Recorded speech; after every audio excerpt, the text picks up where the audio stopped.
그제 주일날 율법에 대해서 공부했죠. 율법에 대해서 우리가 율법에 대해서 제대로 알아야 된다. 율법을 우리가 오해하는 경향이 많은데 율법은 비밀이에요. 비밀. 그죠? 구약에 있는 모든 말씀은 다 비밀. 예. 이 비밀이 상징하는 게 뭐냐면 예수라고 분명히 말씀하셨어요. 그죠? 그럼 이 예수께서 오셔가지고 이 율법의 비밀을 밝히신 게 뭐냐면은 복음이에요. 예. 예. 그래서 이 복음의 핵심이 뭐냐면은 죄사함. 죄사함의 능력이 뭐냐? 죄사함의 능력이 뭐예요? 자유케 함이에요. 자유케 함. 아멘. 오늘 우리가 죄로부터 자유해지는 것이 진정으로 자유해지는 것이다. 에스키모냐? 옷을 희한하게 입었네. 애들이 점점 귀여워지는 것 같아요. 자, 제사함이 죄로부터 우리를 자유케 하는. 그러니까 이 복음의 비밀이 예수가 오시기 전까지는, 이 복음의 비밀이 풀어지기 전까지는 우리는 뭐냐면은 종이다. 죄의 종로를 타고 있다. 그래서 출애굽기가 어디서부터 출발하냐면 종에서부터 출발하는 거예요. 종에서부터 출발해가지고 누구를 만납니까? 이 종이 어린 양의 피를 만나가지고 6월절이죠. 그래서 뭐가 돼요? 자유인이 되잖아요. 자유인. 이 자유인이 가져오는 그 예표하는 것이 뭐냐면 복음으로부터 제사함 받는 우리의 자유함을 말하는 거예요. 율법은 여기까지 가는 거예요. 율법의 본질은 여기까지 가게끔 하는 것이다. 그래서 미시파팀이라고 하는 이것이 너희들이 지켜야 할 법규다라고 해서 법규. 이 법규들 가운데 가장 먼저 나오는 법이 무슨 법이에요? 안식년법이에요. 안식년법의 핵심이 뭐예요? 자유함이에요. 자유. 그러니까 결국에는 하나님이 가장 원하시는 건 뭐냐면 너희를 묶고 있는, 너희를 올가매고 있는 무언가로부터 자유해져라라는 거예요. 자유해져라. 그래서 이것이 때로는 죄의 문제, 죄로부터의 자유가 될 수도 있겠죠.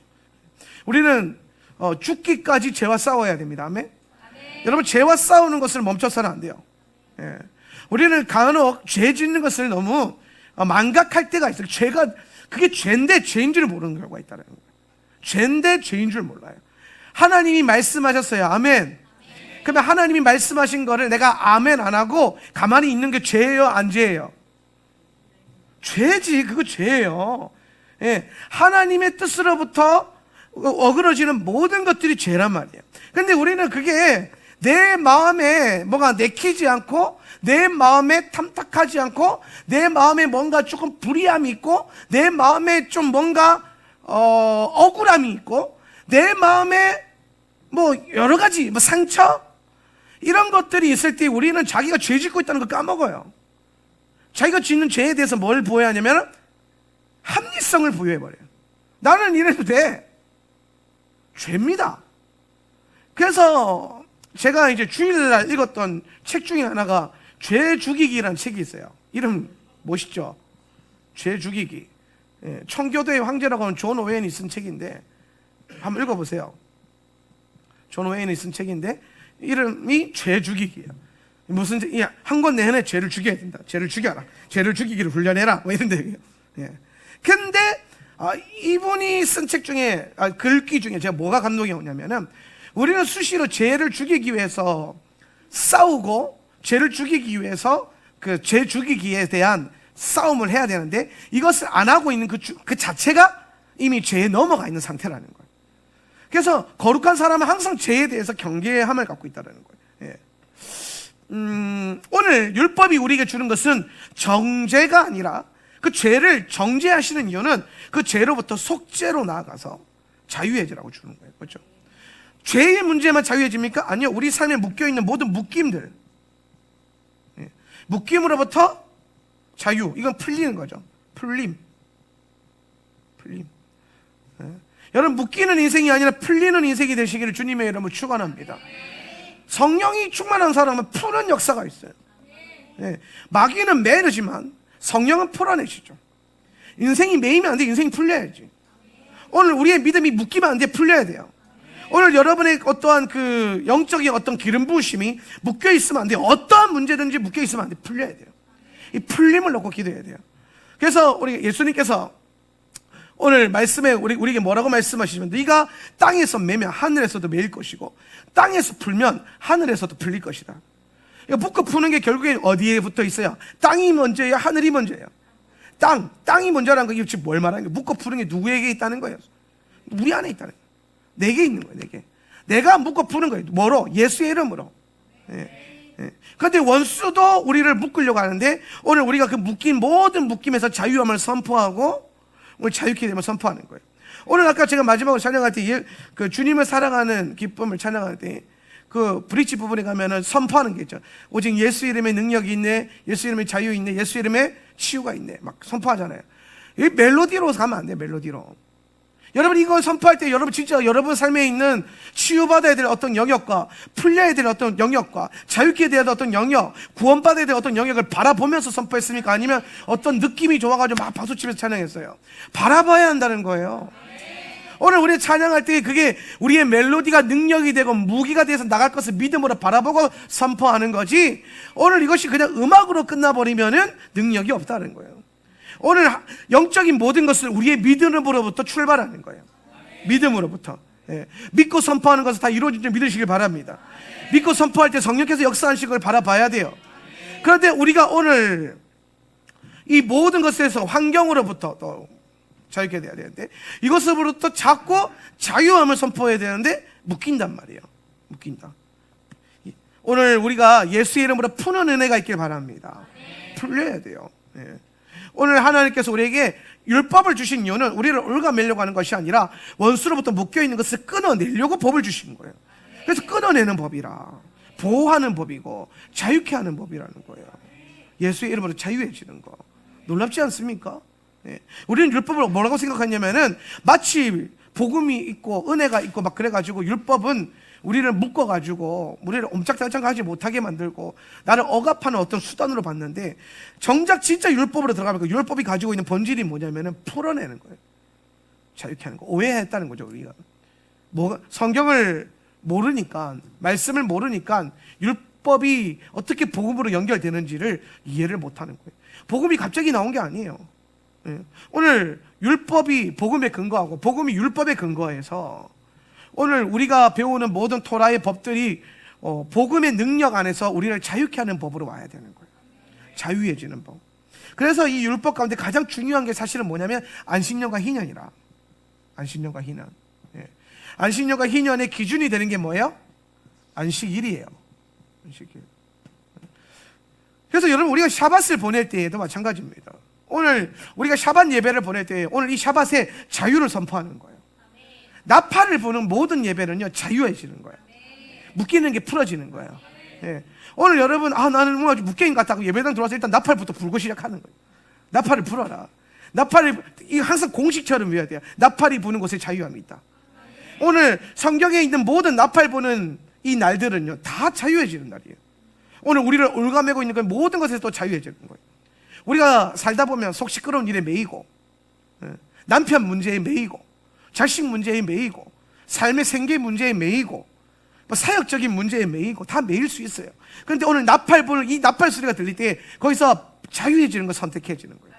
오늘 안식일은 우리에게 날마다 그 훈련을 주는 거예요. 자유해지는 훈련. 오늘 우리의 모든 문제 앞에 예수의 이름으로 자유를 선포한다. 프리덤을 선포하는 거예요. 오늘 여러분 일주일 내내 묶여있더라도 샤밧에 들어올 때 자유해지는 것을 바라보면서 저문을 열고 들어오는 거지, 오늘 그냥 샤밧 오면 맛있는 거 준다 하면서 하나님 나라는 먹고 마시는 것에 있는 것이 아니다. 오늘 하나님 나라는 우리를 자유케 하셔가지고 오늘 능력으로 나타나야 돼요. 아멘. 그래서 저문을 열고 들어올 때에 자유를 갈망하면서 오늘 샤밧의 시간이 다가올 때 자유가 풀어지면서 더 매는 게 아니라 자유해지는 거예요. 그래서 안식일을 우리는 이걸 훈련하면서 우리에게 다가올 안식년과 희년을 예수의 이름을 바라보게 되는 거예요. 자, 그렇게 하나님께서 주신 게 율법입니다. 그래서 우리는 율법을 뭐라고 설명했냐면은 제가 율법의 율법 한마디로 표현하면은 율법은 우리가 하나님의 성령의 사람으로 살아갈 수 있게 만드는 영의 시스템이다라고 했어요. 영의 시스템. 율법은 뭐예요? 영의 시스템이에요. 영의 시스템. 영의 시스템이란 건 뭐예요? 시스템은 뭘 말하냐면은 삶의 방식을 말하는 거예요. 삶의 방식. 그러니까 율법은 영적인 삶의 방식이야. 영적인 삶. 영적인 삶. 영적인 삶이 뭐냐? 율법을 지키며 살아가는 삶이다. 그럼 율법을 지킨다고 할 때 뭔가 안정적으로 보이잖아요. 그죠? 근데 실제적으로 율법이 우리 가운데 살아내질 때에는요, 우리의 영에 굉장히 놀라운 변화를 주고 능력을 주는 거예요. 예. 근데 여러분, 여기서 중요한 게 뭐냐면, 우리가 율법을 지킨다라고 했을 때는 눈에 보이는 어떤 육의 행함으로 본단 말이에요. 육의 행함으로. 행함으로만 보여. 그러니까 했냐 안 했냐 여기에만 자꾸 포커스를 둔단 말이에요. 근데 율법은 영의 시스템이라니까요. 육의 시스템이 아니라. 그래서 했냐 안 했냐보다 더 중요한 게 있어요. 그게 뭐냐면 믿느냐 안 믿느냐 하는 거야. 오늘 이게 하나님의 말씀, 이 법이 나의 법이고 나를 자유케 하는 법이고 나를 축복하는 법이라는 것을 너희가 믿느냐 안 믿느냐, 이 문제인 거예요. 자, 육의 행위로 보는 게 아니라 영으로 본다는 거는 했냐 안 했느냐 이 문제가 아니라 이 율법의 핵심이 뭐냐면 믿느냐 안 믿느냐, 믿음의 문제다라고 했어요. 믿음의 문제. 그럼 뭐라고 말하냐 한번 봅시다. 166페이지 25절 말씀. 그리고 너희들은 시작. 그리고 너희들은 너희들의 하나님 야훼를 예배하라. 그러면 그가 너의 빵과 물들을 축복하실 것이다. 그리고 내가 너희들 가운데에서 병을 제거하겠다. 아멘. 자, 오늘 너희가 하나님을 예배해라. 그러면 뭐 할 것이라? 물과 빵을 축복할 것이다. 먹고 마시는 것을 축복할 것이고, 너희 가운데 뭐를 제거한다? 병을 제거할 것이다. 뭐 하면? 예배하면 먹고 마시는 것에 복이 임하고 내 삶의 질병이 제거되고. 믿어주십니까? 이거 믿고 예배하면 그렇게 되는 줄 믿습니다. 이걸 믿고 예배해야 돼요. 예배가 무슨 능력이 있는지. 그러니까 우리가 아플 때 예배 안 나오는 분들이죠. 있죠, 그런 분들. 만약에 여러분 가운데 내가 아플 때 예배 나오는 거를 타협했다면 오늘 이 말씀이 오늘 여러분에게 그 연약함을 좀 보충하길 바랍니다. 오늘 아플 때 죽으면 죽으래. 뭐 그것도 사실 죽지는 않잖아요. 근데 아파도 힘들어도 내가 예배하겠다, 이를 악물고 예배하겠다고 탁 치고 나올 수 있는 근거가 어디서 나오냐면 오늘 이 말씀이 여러분에게 좀 보충돼가지고, 그래 내가 집구석에 앉아서 약 먹고 누워있느나 나와서 예배하나, 오히려 말씀을 의지해보니까 예배하면 주님께서 병을 고치시리라 라고 약속하셨으니까 이 말씀 내가 믿고 내 언약으로 받아가지고 전문 열고 들어와서 예배 드리면 병이 고쳐지리라. 오늘 그 역사가 3,500년 전에 뿐만 아니라 오늘 이 시간에도 일어나는 줄 믿고 기도하는 거. 그러니까 여러분, 전문 열고 들어와서 다 예배하는데 어떤 사람은 예배 때에 치유를 받고 어떤 사람은 예배 때 치유를 못 받아요. 그죠? 아니, 이게 행위의 법이었으면 했으면 다 치유받아야 되고, 행위적 시스템이었으면 안 했으면 다 저주를 받아야 돼요. 그런데 하나님 말씀은 다 같이 했는데 어떤 사람은 복을 받고 어떤 사람은 못 받고, 어떤 사람 다 같이 안 했는데 어떤 사람은 괜찮고 어떤 사람은 저주 두드려 맞고, 어떤 사람은 되는데 어떤 사람은 안 돼. 그럼 이건 도대체 뭐가 문제? 하나님 마음대로예요? 그런 사람도 있고 저런 사람도 있는 거예요? 하나님이 누구에게는 좀 이렇게 잘해주시고 누구에게는 편법적인 하나님이셔서 편애를 하셔가지고 그분이 그래요? 아니에요. 중요한 건 오늘 우리가 이거를 자꾸 육의 시스템과 행함의 시스템으로 보니까 하면 되겠지가, 하면 어떻게든 예배당에 나오면 어떻게든 낫겠지. 근데 안 나왔어. 그러니까 시험 드는 거예요. 기도하면 난다 그래서 기도했는데 안 나왔어. 시험 드는 거예요. 기도하면 문제가 해결된다 그래서 기도했는데 안 됐어. 시험 드는 거예요. 여러분 기억하세요. 해서 풀리는 게 아니라 믿어서 풀리는 거야. 해서 고침받는 게 아니라 믿어지니까 고침받는 거예요. 그러니까 여러분 잘 보세요. 예배하러 나왔을 때에 우리는 뭐에 대해서 씨름해야 되냐? 믿으려고 씨름해야 돼요. 기도할 때 기도의 시간을 때우는 게 중요한 게 아니라 그 기도하는 내 모든 게 믿어지도록 하는 게 여러분의 씨름이라는 거예요. 제가 그랬잖아요. 기도가 100이면, 자, 이거 저번에 한번 하고 빅히트 쳤던 말씀인데, 하늘 문 뚫는 거, 기도하는데 요 문 여는데 내 믿음 끌어올리는데 몇 프로 쓴다고요? 80% 쓰는 거예요. 80%. 그러니까 이 80%로 요거 열어서 믿고 올라가면 20%의 믿음의 선포가 하나님의 100%를 끌어당기는 거예요. 그러면 오늘 우리가 씨름해야 될 거는 내 믿음을 끌어올리는 거예요. 오늘 여러분 이게 믿어지고 이것만 되면 질병 떨어져 나가고 문제 떨어져 나가고 오늘 우리 삶 막힘도 뚫리는 거예요. 그런데 이렇게 설교하는데도 안 믿어지죠?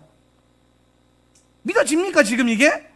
이게 믿어지면 여러분 인생이 팍팍팍 바뀌는데 문제를 이렇게 제가 어디 가도 이렇게 설교해요. 그런데 안 믿어져요. 아멘을 해요 열심히. 그런데 막상 안 믿어. 내 질병의 문제, 내 삶의 문제, 내 어떤 뭐 사업의 문제, 내 뭐 가정의 문제, 교회의 문제 앞에서는요 믿음 없는 게 딱 드러납니다. 무엇으로부터? 마음에 확신이 없어요. 확신이 없어요. 안 믿어지는 거죠. 제 말에 동의는 되는데 그게 믿어지기까지는 요 80%의 뭐가 필요해요? 끌어올리는, 믿음을 끌어올리고 믿음을 활성화시키는 요게 필요한 거예요. 그래서 기도, 말씀, 예배를 하는 거예요. 이거 하려고. 여기에 기도, 말씀, 기말예 이거 하는 거예요.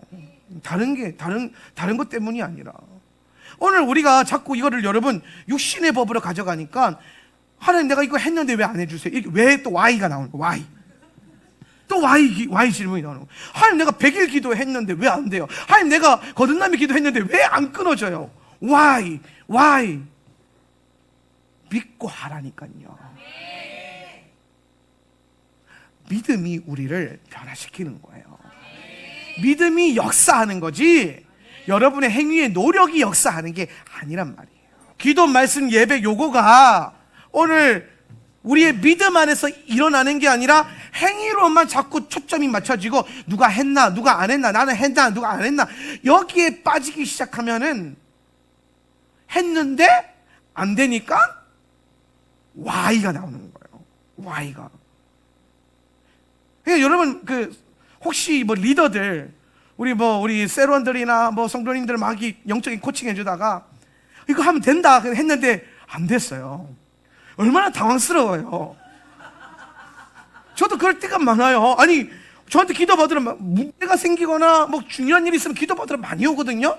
근데 제 기도 받고 제대로 잘 됐다고 하는 사람 잘 없어요. 놀랍지 않습니까? 잘 없는. 근데 여러분 그거 아세요? 저는 제 문제 가지고 제가 기도할 때 99% 이상 응답받아요. 잘 안 되는 게 드물어요 저는. 그런데 저한테 기도받은 사람 잘 안 된대요.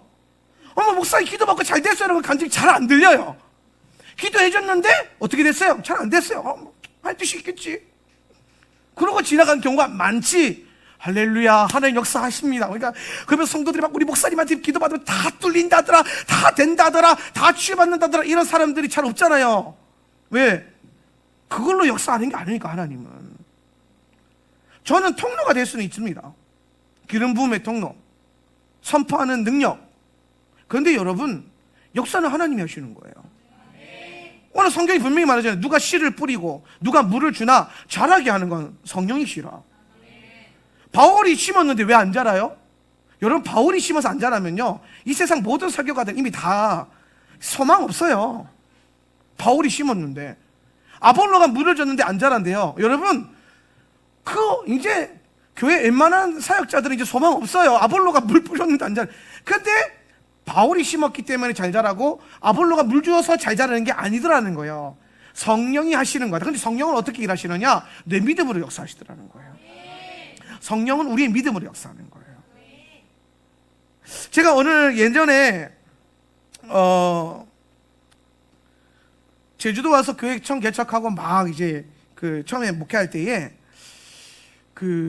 사라 목사님이 아프거나 막 그런 이제 원체 연약하시고 부드러우셔서 자주 아프셨는데 그때 제가 엄청 믿음의 말씀에 확고한 신념을 가지고 살 때라서 병원을 절대 안 데리고 왔습니다. 기도했어요. 근데 그때 당시에 거의 95% 이상은 나았어요. 기도하면. 그죠? 예. 근데 요새는 기도하면 한 절반 정도 낫는 것 같아요. 절반 정도. 그러지 않아요? 근데 내가 나중에 묵상을 하면 생각해. 내가 영팔이 떨어졌나? 내가 뭐 기름 부음이 떨어졌나? 아닌데, 더 깊어졌는데? 더 잘하는데? 왜 역사는 안 일어나지? 아, 이제는 믿음으로 반응할 때지. 이제는 그냥 환경에 막 내가 믿음으로 반응할 때지. 역사가 중요한 게 아닌가? 이런 엄청난 고민을 하다가 제가 나중에 믿음의 말씀을 일으키는 그 책들이 있어요. 뭐 케네스 기 목사님의 그 책들을 막 제가 다시 이렇게 보면서 제가 뭔가 하나 발견했어요. 그게 뭐냐면 믿음과 은혜, 이 두 가지가 있는데, 여러분, 믿음으로 역사하는 게 있고요, 하나님이. 은혜로 역사하실 때가 있잖아요. 그죠? 요 차이가 이해됩니까? 내 믿음으로 하나님 역사하실 때가 있고, 내가 믿음 없어도 하나님이 은혜로 말미암아 역사하실 때가 있어요. 근데 제가 나을 때마다, 손을 얹을 때마다 막 팍팍팍 나을 때는, 그때는요, 은혜에 기대지 않았어요, 저는. 제 믿음을 끌어오는데 생명을 걸었어요. 예. 그러다가 은혜의 말씀을 제가 깨달아가지고, 은혜로도 하나님 역사하시는구나. 그때부터 은혜가 들어와서 믿음에 일으키는 것과 요건 좀 줄어들고 은혜로 나아가다 보니까 영적으로 무슨 생각을 하게 되냐면은, 믿음의 말씀을 확 붙들었을 때는 안 되면은 될 때까지 해라 이거였거든요. 근데 은혜는 딱 해서 안 되면은 하나님께서 다른 뜻이 있겠지.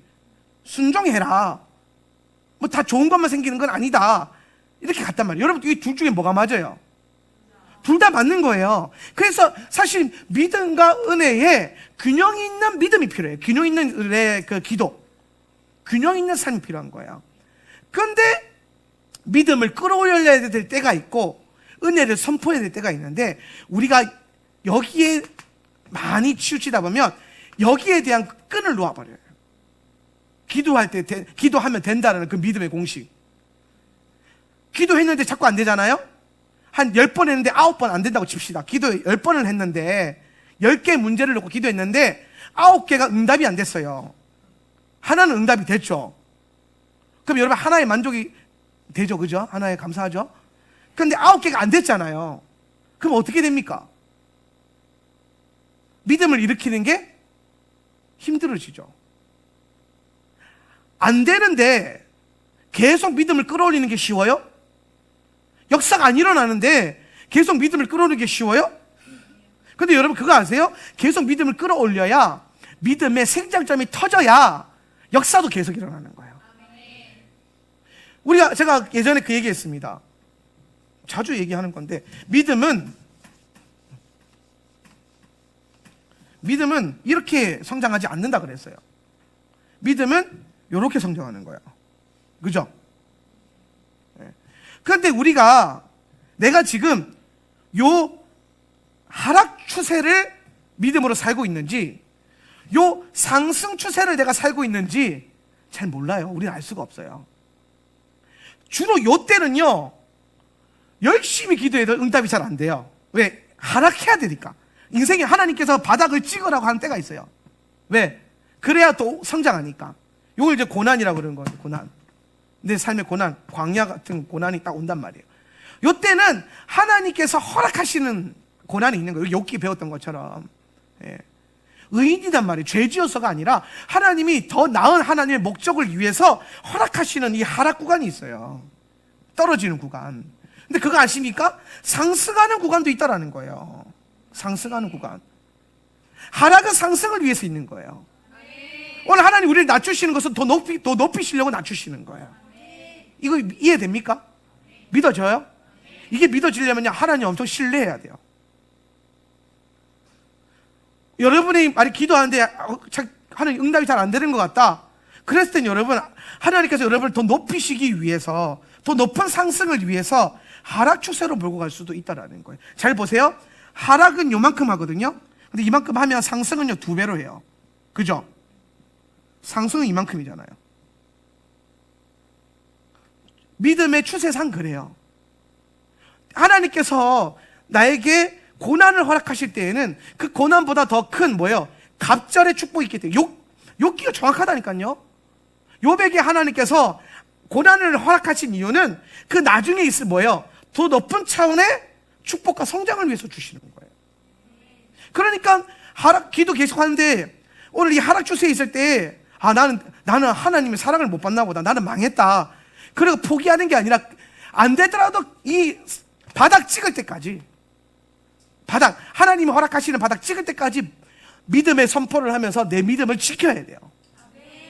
그러고 나는데 계속 믿음을 선포하면 사람들 와서 조롱하는 거죠. 친구들이 와가지고, 야, 예수 믿어도 그렇게 안 풀리는데 끝까지 예수 믿네 하면서, 야, 기도해 그렇게 했는데 안 되는데 그래도 계속 기도 안 해? 그런 사람 3명 이상 만나야 돼. 3명 이상. 그 3명 만나고 난 다음에 그 3명까지 그래도 끝까지 하나님 바라보면서 기도 놓지 않고 말씀 놓지 않고 예배 놓지 않으면 2배의 뭐가 있어요? 축복과 상승이 있는 거예요. 그러면 이렇게 생각하죠. 난 그냥 이거 이마에 안 가도 좋으니까 여기서 안 떨어졌으면 좋겠습니다. 여기서 하나님 그냥 안 내려가고 여기까지 내가 바라지도 않을 테니까 여기서 그냥 멈추게 해주세요. 이 정도 분량, 내 믿음 이 정도 분량이면 괜찮은 것 같아요. 여러분, 박정인 목사님이 했던 그 페달링 기억나세요? 자전거 페달 받고 산을 올라가는 거? 여기서 멈춰 있잖아요. 뒤로 처박힌다니까. 그래서 뒤로 처박히는 게 아니라 앞으로 처박혀야 돼요. 주님을 바라보면서 처박혀야 되지, 아이고 나 죽네 이러고 쓰러지면 안 된다는 거예요. 주여 하고 엎어져야지, 망했네 하고 엎어지면 안 된다는 거예요. 이해됩니까? 그러니까 우리가 자꾸 요거를 깨닫고 난 다음에 하나님 말씀을 살아내고 기도하고 예배하는 이거를 영의 시스템으로 봐야 되는데 자꾸 육의 시스템으로 보니까 했냐 안 했냐, 내가 오늘 기도했네 안 했네, 이거에 막 스스로 죄책감 느끼고 스스로 자유해지고 막 이렇게 된단 말이에요. 그죠? 오늘 나 성경 여러분 90일 통독 막 빠먹으면 근데 이것도 나중에 계속 빠져보고 이제 무뎌지잖아요. 언젠간 있겠지. 그것도 문제인데 오늘 읽었다고 와, 오늘 안 읽었다고, 오늘 기도했다고 와, 기도 안 했다고 이러면은 그 이미 육의 영적인 걸요 육으로 가져가고 있어요. 육으로. 믿음으로 행해야 돼요. 믿음으로, 영으로 하는 거예요. 영으로. 믿음의 시스템으로. 믿음을 여러분 그 은혜의 시스템을 언제 발동하냐면 바닥 찍었을 때. 바닥 딱 찍으면요 내려가면서 믿음을 일으켰기 때문에 올라갈 힘이 없거든요.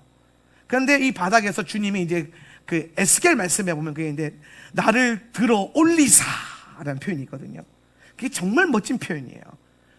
여러분 이게 에스겔을 이 1층 천에서 3층 천으로 끌어올리는 거거든요. 6의 단계에서 혼 뚫어서 0의 단계로 끌어올리는 거예요.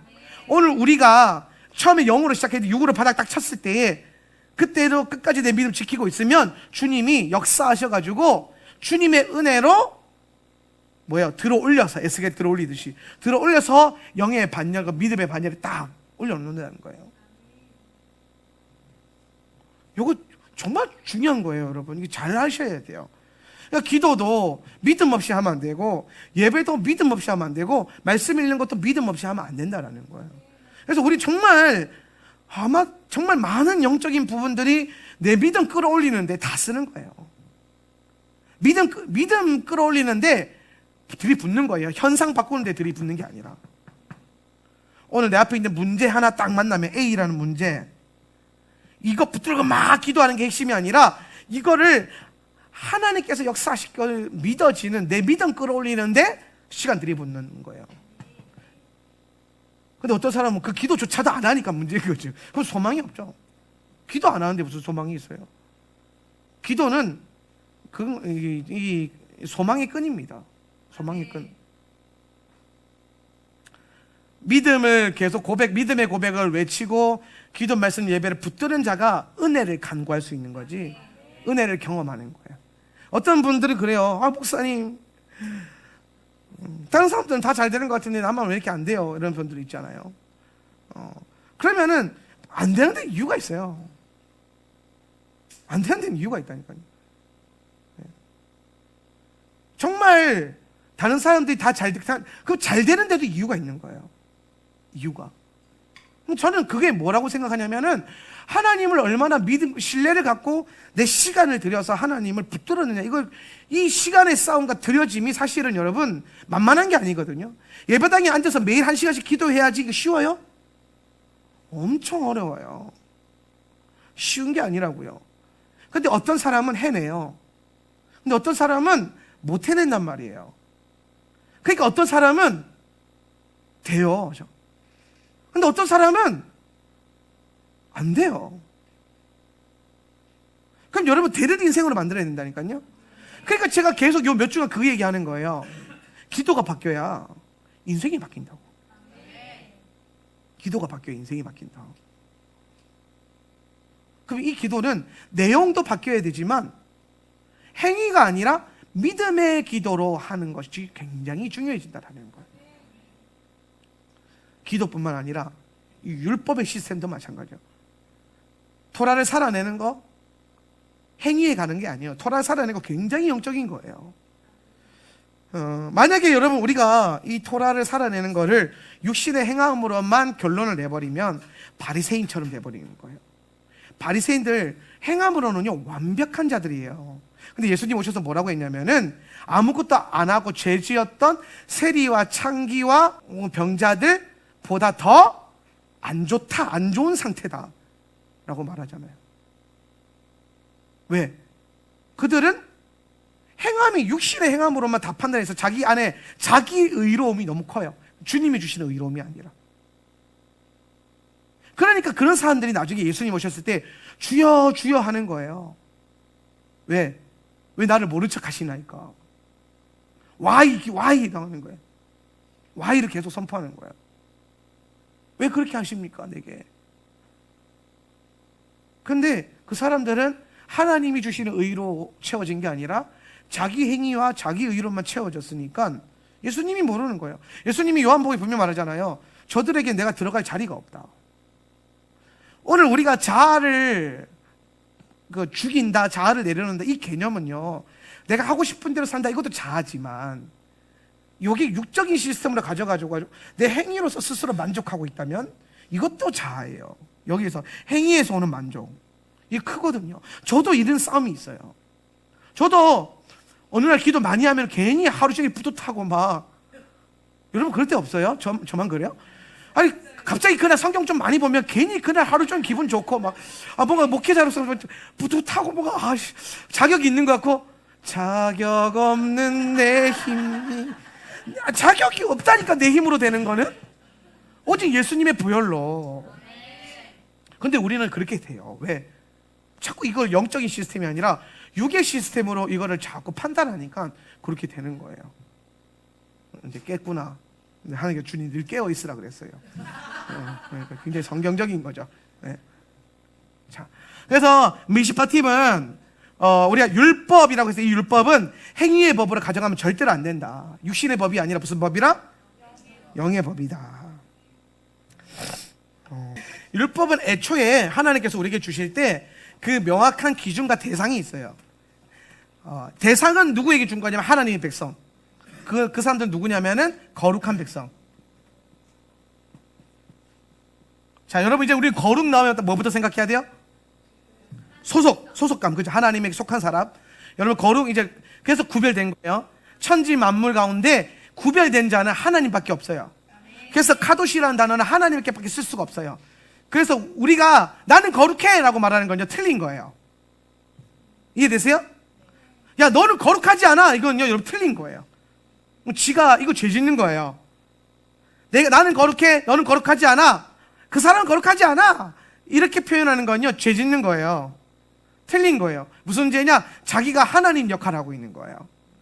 천지 만물 가운데 거룩한 존재는 하나님밖에 없기 때문에 오늘 우리가 거룩하다, 누군가가 거룩하다라고 말할 수 있는 게 아니라 그분께서 무언가를 향해 거룩하다라고 할 수 있는 거예요. 그래서 오늘 우리의 거룩함은 어디서 왔냐면은 하나님께서 우리에게 이렇게 말씀하셨어요. 너는 거룩하다, 내 백성이니까. 야, 지성소는 거룩해, 내가 거하는 장소니까. 야, 저 매너라는 거룩한 물건이야. 왜? 내가 내 집안에 있는 물건이니까. 하나님께 속한 모든 것을 하나님이 거룩하다라고 선포하셨고, 그 하나님께 속한 것 중에 하나가 우리란 말이에요. 하나님의 백성들. 그래서 하나님은 우리를 향해서 뭐라고 말씀하셨냐면 내가 거룩하니 너희도 거룩해라 라는 거예요. 그러니까 거룩하다라는 건 하나님만 하실 수 있는 발언이에요. 우리 입술에서는 못해요. 그분이 할 수 있는 거예요. 그래서 그 하나님의 말씀 가운데 그분이 거룩하다라고 한 건, 이거는 하나님께 속했다라고 하는 표현이다. 여러분 서로 혹은 자기 자신에게 저는 거룩하지가 않아서, 이거 틀린 말이에요. 어법이 안 맞는 거예요. 그건 하나님만 하실 수 있는 거예요. 그래서 율법은 거룩한 백성에게, 하나님께서 거룩하다고 한 그 백성에게 주신 거고, 이 율법은 뭐를 기준으로 세웠냐면 이방인을 기준으로 세웠어요. 이방인이 기준이에요. 이방인이. 하나님의 백성이 기준이 아니라 이방인이 율법의 기준이에요. 무슨 말이냐?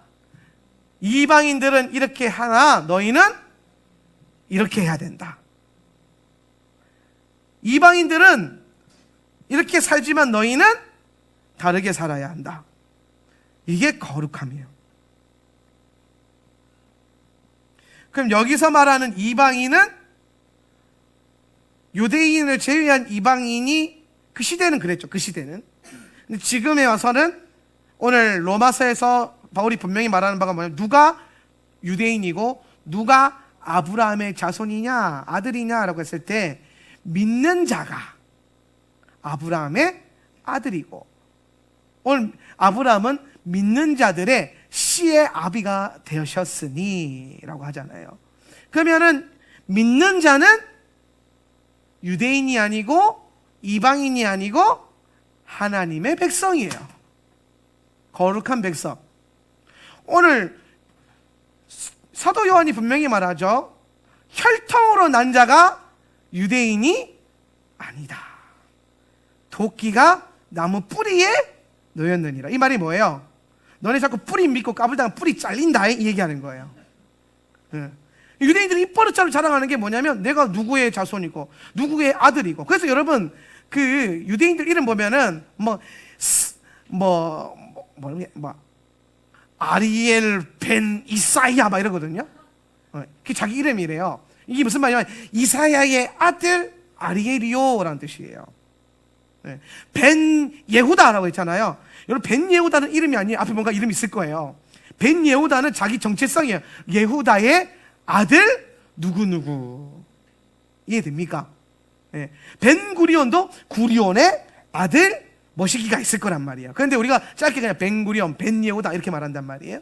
이해가 되세요? 걔네 이름에 그걸 넣는단 말이에요. 이게 왜냐하면 걔네 특성상 선민이 굉장히 중요하잖아요. 선택받은 민족이라는 게 혈통이 중요했단 말이에요. 하나님께서 혈통을 이방인과 섞이지 말라고 한 이유는 피가 섞이는 걸 두려워해서 그런 게 아니라 영이 섞이는 걸 두려워한 거예요. 자 보세요. 남녀가, 자 어린이들 잘 들어. 굉장히 중요한 거야. 말씀 공부랑 성교육 같이 하자. 자, 남자와 여자가 한 몸을 이루는 거를 성행이라 그래요. 그죠? 성행위를 통해서 하나님은 아들을 낳게끔 만드셨어요. 그죠? 그러면은 이 성행위를 하면은 우리는 뭐라고 생각하냐면 육신과 육신이 하나됨을 이루었다라고 표현한단 말이에요. 그런데 하나님은 그걸 뭐라고 보냐면은 육신과 육신이 아니라 영과 영이 만나서 한 몸을 이룬 거래요. 한 몸을 이루었다라고 말하는 그 한 몸이라는 표현은 뭐냐면은 영혼 육 전체를 말하는 거예요. 그러니까 여러분 우리가 세상이 음란한 게 왜 문제가 되냐면은 하나님은 남자와 여자가 부모를 따라 그 둘이 한 몸을 이루라 그랬단 말이에요. 그죠? 그 외적인 모든 것들은 다 뭐라 그랬어요? 가늠한 것이 하나님 막으신 거예요. 왜 이걸 막으셨냐면 단순히 육체적인 어떤 연합이 아니라 이거 영적으로 교류가 되는 거예요. 영이 흘러요. 영이 묶여요. 그래서 만약에 어떤 사람이 그 음란하게 이 남자 저 남자 이 여자 저 여자 만나고 다니면은 그러다가 내가 사랑하는 남자를 만나서 결혼하면은 그 사람만 사랑하게 된다? 아니에요. 이미 다른 곳에 영적으로 다 얽혀 있기 때문에 그 안에 그 한 사람을 진짜 사랑하는 사람을 사랑하지 못하도록 더러운 것들이 다 들어와 있어요. 이게 영적인 연합이에요. 영적으로 다 오염되어 있는 거예요. 그래서 우리는 정말 이 순결과 거룩함이라는 게 이 경건한 삶이 굉장히 순결한 삶이 그래서 중요한 거예요. 단순히 성행위 이런 것들은 부부관계 안에서 허락되고 이런 문제가 아니라 하나님이 이거 자체를 영적인 결합으로 보시기 때문에 영과 영이 교류하고 영과 영이 하나 돼버리기 때문에 영과 영이 묶이는 거란 말이에요. 얼마나 무서운지 몰라요. 이게 죄로 딱 연결된단 말이에요. 죄로. 예. 그래서 하나님은 언약이라는 틀을 만들어서 그 안에서 성적인 것들이 자유해지면서 뭐예요? 사랑을 누리고 기쁨을 누릴 수 있는 어떤 그 시스템을 하나님 만들어 놓으신 거예요. 이해됩니까? 이거 이해돼요? 결국에는 하나님께서 혈통을 에스라서에 보면 에스라 때에 하나님께서 이방인 여인과 결혼했던 모든 이스라엘 백성들에게 극단적인 거룩을 요구하면서 이방인 여인과 그 사이 난 아들들까지 다 내보내라 그러잖아요. 여러분, 이건 혈통을 순혈을 만들기 위해서 하신 목적이 아니에요. 영적으로 거룩하게 만들기 위해서 그러니까 여러분 이런 거예요. 내가 왜 믿는 자들끼리 결혼하라 그러고 왜 믿음 없는 사람이 결혼하는 걸 교회 사람들이 좀 안 좋게 보냐면은, 예를 들어서 내가 결혼한 여자친구가 부처를 믿어, 불교를 다녀. 그럼 그 영 안에 뭐가 있어요? 부처가 들어앉아 있는 거예요. 그럼 내 안에 누가 들어앉아 계세요? 예수님이 들어앉아 계셔. 그러면은 이 둘이 결혼하게 되면은 예수님과 부처님이 갑자기 만나게 돼. 굉장히 뻘쭘해지는 사건이 되겠죠, 그죠? 그러면서 이제 이분들이 이제 전쟁하는 거지. 이제 그때부터 누가 이길 거냐. 예. 그러면서 이제 근데 하나님은 이 상황 가운데서는 떠나십니다. 왜? 그분은 거룩하시기 때문에 죄악된 것이 들어오게 되면 그 자리를 떠나게 돼 있어요. 그래서 우리가 거룩하게 살아야 되는 이유가 뭐냐면, 오늘 우리 삶에 죄가 들어오는 그 순간에는 주님의 임재가 떨어져요. 그래서 날마다 보혈로 씻어내고 회개기도 하는 게 그래서 중요한 거예요. 날마다 거룩하게 사는 게 그래서 중요한 거예요. 죄 짓는 그 순간에 예수님은 여러분을 떠나실 수밖에 없어요. 주님 늘 나와 함께 하시잖아요. 맞아요. 늘 함께 하셔. 근데 죄 짓는 그 순간에는, 내가 어둠을 택하는 그 순간에는, 어둠은 뭐예요? 빛의 부재잖아요. 이 말이 뭐냐면 여러분이 죄를 택한 게 아니라 여러분이 예수님을 내쫓은 거예요. 죄가 뭐냐면 내가 예수님을 내쫓고 내가 하고 싶은 대로 하는 거예요. 이게 죄예요. 예수님이 그러니까 내쫓긴 당하시는 거지, 내 안에서. 그래서 죄가 악하고 무서운 거예요. 죄 지으면 안 되는 거죠. 아멘. 좀 잘 이해가 되십니까? 네. 이거 굉장히 심각한 문제예요. 네. 그러니까 주님께서 이 이스라엘 백성들에게 극단적인 거룩함을 요구하신 것은 순수 혈통을 위해서가 아니라 순수한 영혼을 위해서 그런 거예요. 영, 믿음. 그러니까 그 혈통만 믿었던 유대인들에게 침례 요한이 그 얘기를 하는 거예요. 나무 뿌리에 도끼 놓였다. 자꾸 뿌리 믿고 혈통 믿고 까불다 주님이 그거 자르신다. 그런데 교회 시대 때 이미 진짜 잘리죠. 잘려서 나간 가지들 있잖아요. 뿌리는 잘리지 않았어요. 하나님의 은혜로 뿌리가 거의 여기까지 온 것 같아요. 그런데 주님이 택한 백성이라고 하는 주님의 선포가 있었기 때문에 주님이 이스라엘을 영원히 못 버려요. 제가 분명히 그랬죠. 죄의 삭스 사망이라 이건 하나님의 선포이기 때문에 취소 못해요. 이 백성은 내 백성이다. 이것도 취소가 안 돼요. 그런데 가지치기는 할 수 있는 거예요. 그래서 랍비 유대교, 랍비를 따랐던 모든 그 시대 사람들 그 가지를 잘라버리고 거기다 뭘 붙여요? 믿는 이방인들을 붙이는 거예요.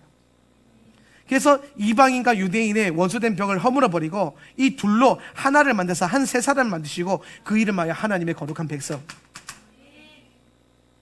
이게 되는 거예요. 그래서 다시 본문으로 돌아와가지고 주님께서 율법을 기록하실 때에 주셨던 가장 중요한 기준은요, 이방인이고, 이거는 혈통 말하는 게 아니라 세상이라는 말하는 거예요. 세상의 영, 세상의 가치, 세상의 방식,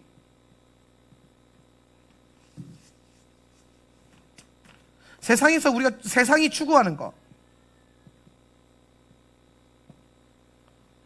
에서 이걸 기준으로 두고, 얘네는 이렇게 살지만 너는 하나님의 영으로 살고, 너는 말씀의 가치로 살고, 너는 예수님의 방식, 성령의 방식을 따라가고, 너는 하나님을 추구해라 라고 주신 게 율법이에요. 율법은 세상을 저항하기 위해서 주신 거예요.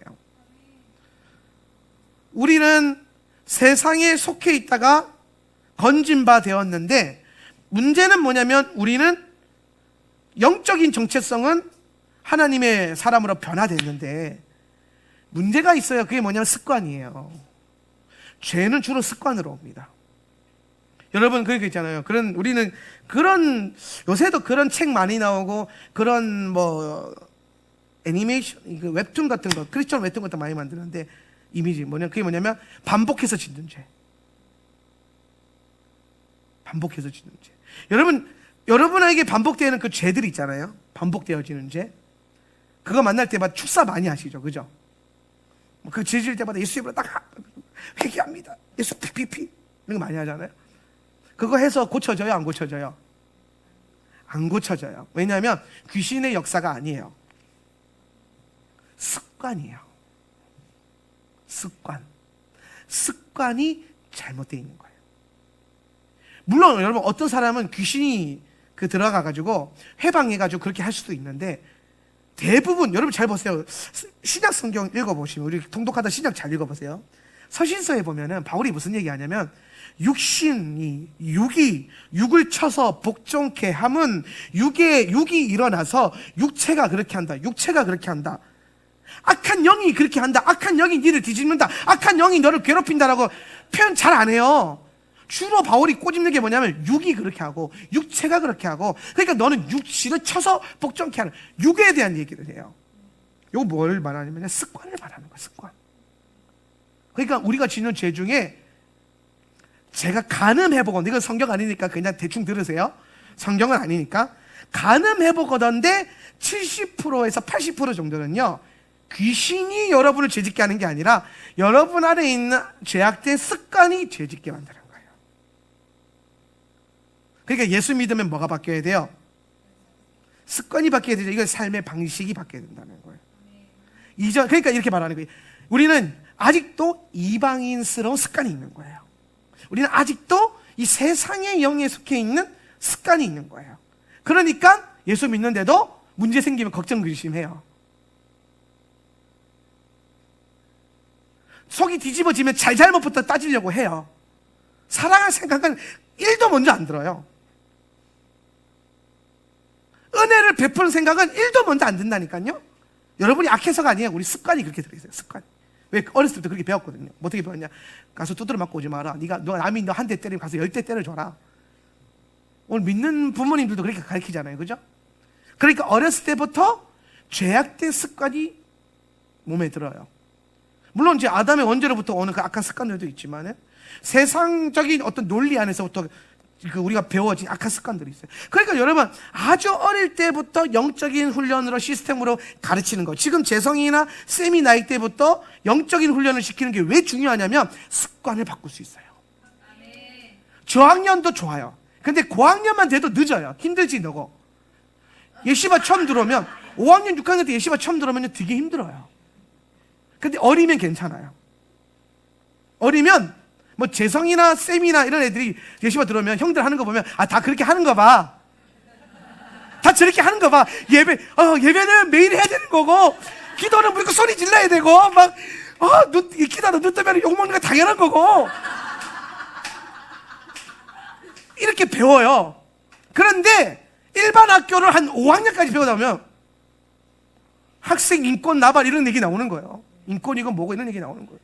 배웠거든, 그렇게. 너희들에도 인권이 있단다? 쓸데없는 소리 하지 마. 인권이 어딨어? 영권만 있는 거야. 할렐루야.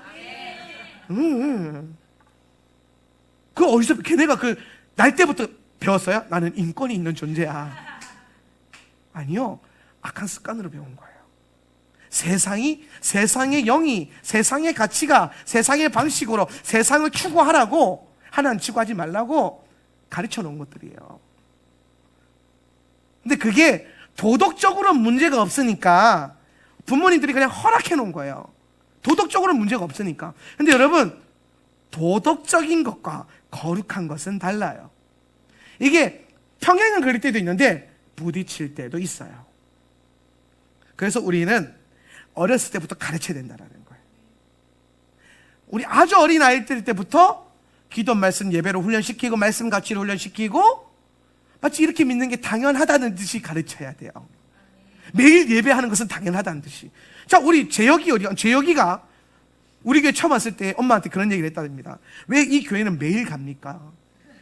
이전 교회는 일주일에 한 번만 갔잖아요. 왜 맨날 교회를 가요? 그러면서 막 반항을 했다서 기억나나? 야, 그럴 때는 까먹었습니다 그래야지. 기억 안 납니다 그래야지. 니는 지금 새 사람이니까. 무슨 말인지 이해하나? 그래, 왜요? 이전에는 일주일에 한 번만 예배 가는 걸로 배웠으니까. 그런데 여러분 생각해, 날 때부터 하울람이면 매일 예배하는 건 당연하지 않겠습니까? 그죠? 왜? 날 때부터 거룩하게 습관을 들였으니까. 그러니까 여러분, 들을 귀가 생기면 말씀 가르쳐야 되고, 눈이 뜨이면 말씀 읽히게끔 해야 되고, 핥아 먹을 수 있으면 말씀에 꿀이라도 발라가지고 핥아 먹게 만들어야 되고, 그죠? 그렇게 하는 거예요. 글씨 배우기 시작한 그 순간부터 기역, 니은, 디귿, 리얼이 아니라 태초에 하나님이 천지를 창조하시니라부터 쓰게 만들고, 시스템을 바꿔야 되는 거예요. 습관을 바꾸는 거예요. 왜? 우리가 가지고 있는 죄의 문제들 가운데 꽤 많은 문제들은요, 영적인 문제가 아니에요. 습관의 문제지. 저도 제 안에 있는 습관적인 죄들이 있습니다. 이걸 갖고 굉장히 많이 축사도 해보고 금식도 해보고 씨름해봤어요. 근데 안 되더라고요. 그런데 어느 순간 저도 이걸 누군가에게 배웠어요. 어떤 목사님의 책을 읽다가 이게 영의 문제가 아니라 육의 문제구나. 그래서 제가 성경을 다시 읽으면서 육을 쳐서 육이 어쩌고 저쩌고, 육체가 성령을 거스르고 영과 영이 거스르고, 악한 영이 성령을 거스르는 게 아니더라고요. 육체가 성령을 거스르고 육신의 생각이 사망에 이르게 하고, 귀신이 집어넣는 그런 헷갈리는 혼미한 생각이 아니라 내가 배웠던 잘못 배운 육체적인 생각이 성령의 뜻을 거스르고, 이걸 배운 거예요. 그러니까 이제 뭘 바꿔야 돼요? 습관을 바꾸는 거예요. 습관을 바꿔야 돼요. 습관을 바꾸려면 팁을 하나 알려드리면, 뭔가 한 가지에 대한 습관을 바꾸려면 21일 동안 매일 1시간 이상 그걸 하면 됩니다. 습관이라고 하는 책에 나오는 그거예요. 습관의 힘이었나? 하여튼 뭔가 한 가지를 매일 꾸준히 1시간 이상 21일 동안만 하면은 습관으로 된대요. 근데 일찍 일어나는 건 참 습관을 만들기 힘들어요. 뭐 일찍 일어나는 건 나이 들면 된다고 하는데 21일 동안, 다니엘도 21일 동안 금식기도 하잖아요. 그죠? 우리가 다니엘 기도 이런 거 많이 하잖아요. 참 능력 있는 것 같아요. 21일이라는 숫자가. 우리가 어떠한 것이든 타이틀과 다니엘을 뚫어내면 그게 나의 라이프 스타일이 되는 거예요. 다시 한번 주워서 하면 되죠. 다시 한번 정리해 드릴게요. 율법은 영적인 시스템이에요. 행위의 시스템이 아니고 육의 방식이 아니에요. 그리고 꽤 많은 죄의 문제는 여러분이 생각하는 것처럼 영적인 문제라기보다는 육신의 문제일 확률이 굉장히 높아요. 습관처럼 짜증내는 거고, 습관처럼 분노하는 거고, 습관처럼 불신하는 거예요. 불신의 영 나가가 아니라 불신하는 습관이 나가야 돼요. 그러니까 여러분, 불신이 영이 충만하다고 느껴지는 사람은 불신의 습관 어떻게 없앨 수 있을까요? 매일 21일 동안 믿음을 선포하는 거예요. 21일 동안 매일 감사를 선택하는. 그러니까 나는 맨날 하나님께 원망하고 불평불만한다. 그럼 매일 감사 100개 쓰기 이런 거. 여러분 매일 감사 100개 쓰기 해봤어요? 제가 시도했다가 한 열흘 쓰고 포기했는데 여러분 포기하지 마세요. 근데 나중에 뭐까지 감사거리가 그렇게 없는 거예요, 내가. 그래서 뭐까지 감사했냐면은 호흡할 수 있음에 감사. 밥을 먹었는데 오늘 우리 와이프 음식 솜씨가 맛있어서 감사. 국이 짜서 감사. 뭐 말도 안 되는 감사를 하는 거죠. 그냥 뭐 어떻게든 감사, 이것도 감사, 저것도 감사. 막 내가 앞에 설교하는데 누가 앞에서 졸아줘서 감사. 막 하여튼 무슨 감사라도 해서 무조건 감사 100개를 채우는 거예요. 그런데 그 감사를 할 때 있잖아요. 하루 이틀 한 3일 정도 하면요, 내가 이거 왜 하지? 이런 생각이 들어요. 절대로 거룩한 생각이 먼저 들지 않아요. 하기 싫어가지고 내가 이게 무슨 짓이지? 이게 무슨 의미가 있을까? 목사님도 못한 걸 목사님도 열을 했다는데 나는 평신도니까 3일만 해야지. 그리고 놔버리는 경우가 많아요. 그런데 일주일 지나잖아요. 뭔가 묘한 내 안에 영의 흐름이 감지가 돼요. 어거지로 감사를 100개 만들었는데 이제 그 어거지 감사가 라이프 스타일이 돼가지고 어거지 한 100개 감사해보세요. 그러면은 그 어거지 순간 오면 이것도 감사 이러고 지나가요. 근데 일주일 전에 그걸로 짜증냈단 말이에요. 비 온다고 짜증나. 국이 짜다고 짜증나. 예배 시간에 목사님이 설교가 길다고 짜증나, 짧다고 짜증나.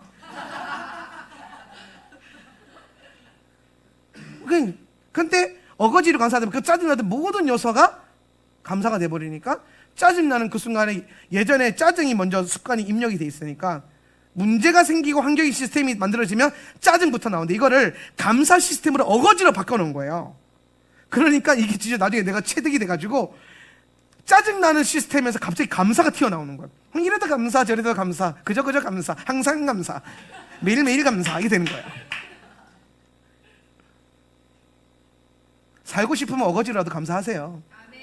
살아야죠. 뭐. 어떡하겠어. 그럼 산다는데, 행복해진다는데, 믿음이 생긴다는데 해봐야죠. 되거든요.